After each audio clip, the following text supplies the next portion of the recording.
कहानी की शुरुआत एक मासूम बच्चे से होती है जिसका नाम लियो है। कुछ समय पहले उसने एक हादसे में अपने माता पिता को खो दिया था, जिसकी वजह से वह अक्सर गुमसुम और अकेला रहने लगा था। अब वह अपनी दादी के घर रहने आ गया था। लियो की दादी बहुत ही प्यारी और समझदार थी। वह उसका पूरा ख्याल रखती थी, लेकिन लियो अभी भी पुरानी यादों से बाहर नहीं निकल पाया था। लियो का मन बहलाने के लिए दादी ने उसे एक छोटा सा चूहा तोहफे में दिया। लियो उस नन्हे दोस्त को पाकर पहली बार मुस्कुराया। वह घंटों उसके साथ खेलता और अपनी दादी से कहता, दादी देखिए ये कितने मजे से उछल कूद करता है। सब कुछ ठीक चल रहा था, लेकिन उनके घर के बाहर से एक अजीब सी औरत उन्हें छुपकर देख रही थी। उसकी नजरें बहुत ही डरावनी थी। इसी बीच दादी की तबीयत अचानक बिगड़ने लगी, लेकिन कुछ ही देर में वह बेहतर हो गई और उन्होंने लियो को बाहर ले जाने का फैसला किया। वे दोनों एक स्टोर में खरीदारी करने गए, जहां लियो थोड़ी देर के लिए दादी से दूर हुआ। तभी वही अजीब औरत उसके पास आई और बड़े प्यार से उसे चॉकलेट देने लगी। वह असल में एक विच थी जो उसे अपने वश में करने की कोशिश कर रही थी। उस चुड़ैल के पास एक अजीब सा सांप भी था।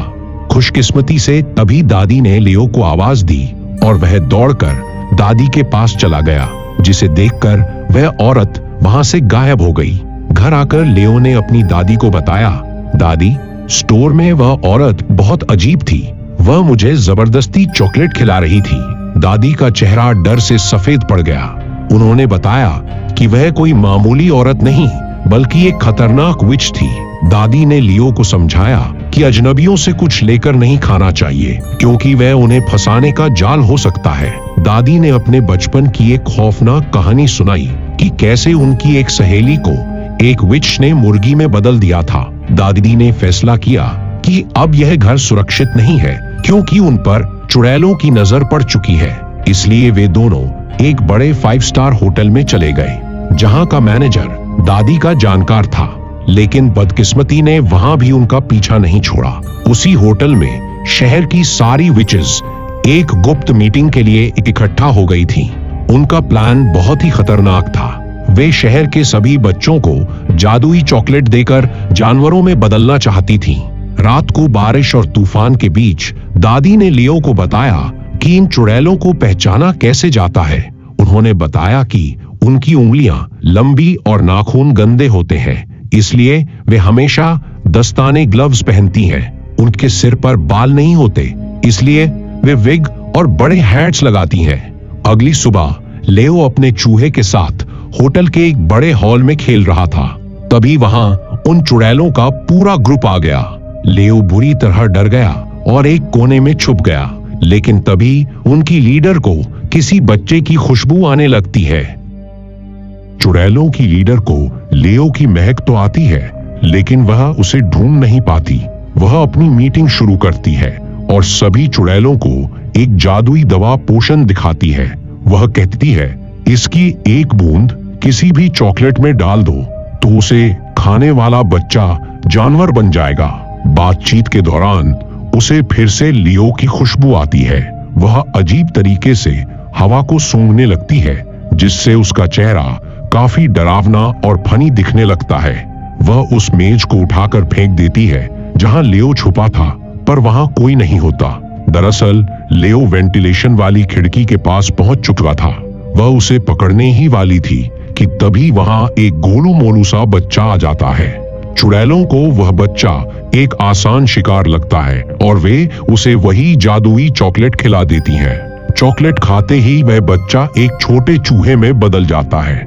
चुड़ैलें उसे अपने सैंडल के नीचे कुचलने ही वाली थीं कि तभी खिड़की से लियो कूदता है और उस चूहे को बचाकर भागने की कोशिश करता है, लेकिन इस चक्कर में वह पकड़ा जाता है। चुड़ैलें लियो के कान में भी दवा की बूंदें डाल देती हैं, जिससे लियो भी एक चूहे में बदल जाता है। अब लियो और वह गोलू बच्चा, जो अब चूहा बन चुका था, वहां से भाग निकलते हैं। उनके साथ लियो का पालतू चूहा भी होता है, जिससे पता चलता है कि वह भी एक लड़की थी जिसे चुड़ैलों ने चूहा बनाया था। तीनों में पक्की दोस्ती हो जाती है और वे ठान लेते हैं कि इन चुड़ैलों को सबक सिखाएंगे। वे तुरंत लियो की दादी के पास पहुंचते हैं। दादी अपने पोते की हालत देखकर दंग रह जाती हैं और गुस्से में कहती हैं, उन चुड़ैलों ने मेरे बच्चों का यह हाल किया, अब मैं उन्हें नहीं छोड़ूंगी।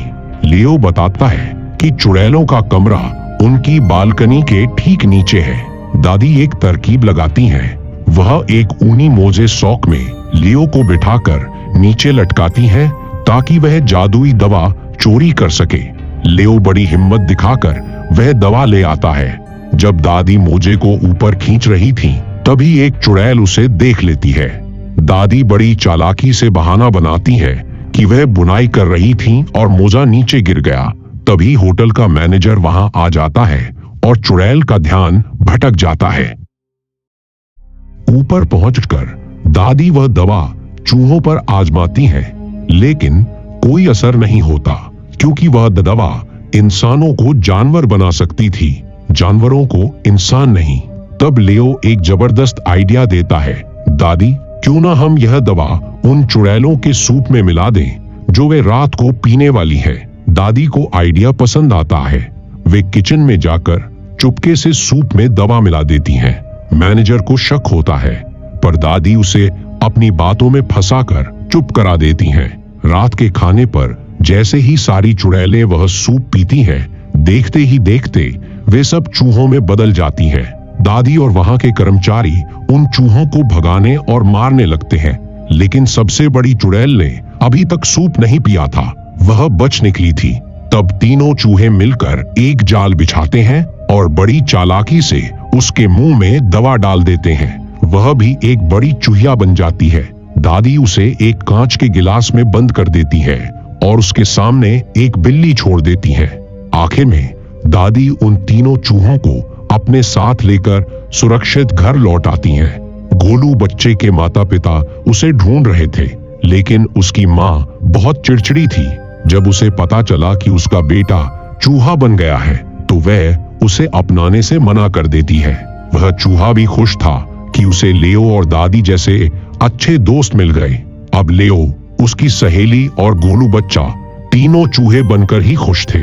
उन्हें अब इंसान बनने की कोई चाहत नहीं थी।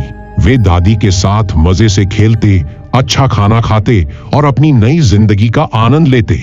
इस तरह इन नन्हे नायकों ने अपनी बहादुरी से दुनिया को उन खतरनाक चुड़ैलों से बचा लिया और कहानी का एक सुखद अंत, हैप्पी एंडिंग हुआ।